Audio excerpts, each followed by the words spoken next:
Hey, shalom everyone. This is Amir Tsarfati, live from Sicily, Italy. My last day here. I'm heading all the way to Rome to catch the plane to Romania tomorrow. But I just wanted to update you about three important things. Okay, so watch this. First of all, uh, the Ukrainian president last night tweeted that NATO has agreed to receive Ukraine as a member. I don't know if you understand, this is a game changer. This is part of the Soviet blockade that is now declaring to be part of NATO. Now, this is something that Vladimir Putin will not live with. You understand that? So it's one thing to fight with the Ukraine, which is very weak, but it's another thing to have Ukraine getting the resources of NATO. That's a game changer. I wonder what Putin is going to do in response. That might explain also some very interesting things that are going on in the area of Hawaii, which I'm not allowed to speak on. But trust me, there's a lot of action going on there. Now, second thing, Iran just announced that they already acquired 108 kilogram of uranium 20% enriched. Now, this is not just an announcement for nothing.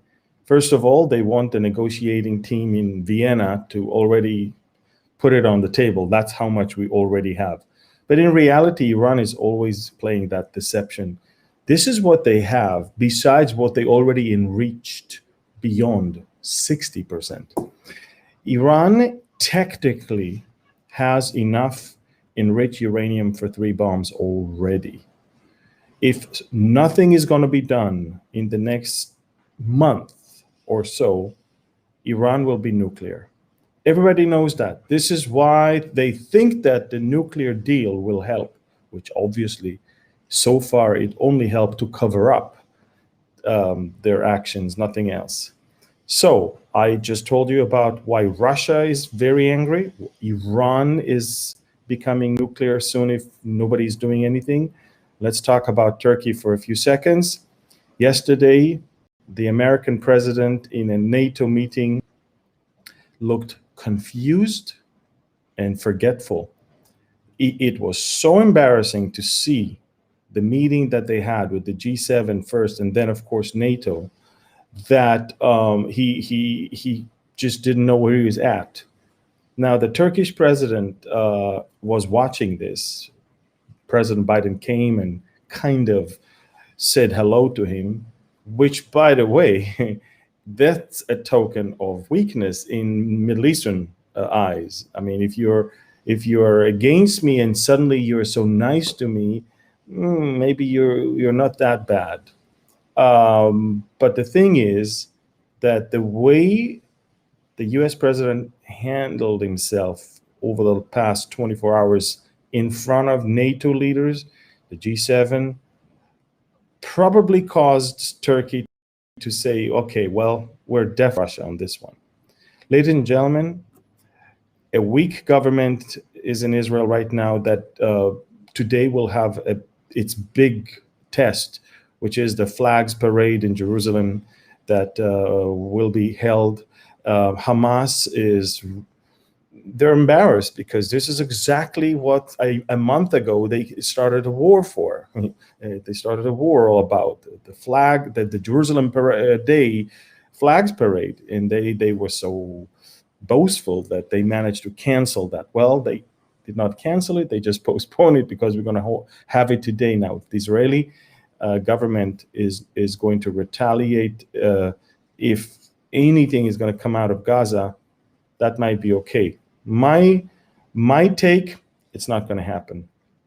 Hamas already fired a rocket to the sea this morning, A, to test the range, but B, also to say something. So I just want you to know, guys, weak Israeli government, weak American administration, the Russians angry, Iran is playing games and becoming nuclear, And Turkey is watching all of this, and he's saying, well, the time is near for us to make our move. And there you go. We're getting closer and closer and closer to the day that Israel will be attacked and America won't be able to do anything about it. And of course, Europe will be obviously not in the position to help in any shape or form. So these are major breaking news about the Iranian uranium, the Ukrainian NATO membership, what's going on in the area of Hawaii, and of course, the bad and very, very embarrassing performance of the US president before NATO leaders and the G7. All of that is just sending the signal and the message that maybe the time to make a move is near. Just wanted you to know that. Please share this. And we'll talk more on Friday from Timișoara, Romania, and I'll give you a more comprehensive Middle East update, which by then will include also how the new Israeli government is handling everything with Hamas and other threats from all around. Thank you. God bless you. And share this, please, with as many as you can. Bye-bye.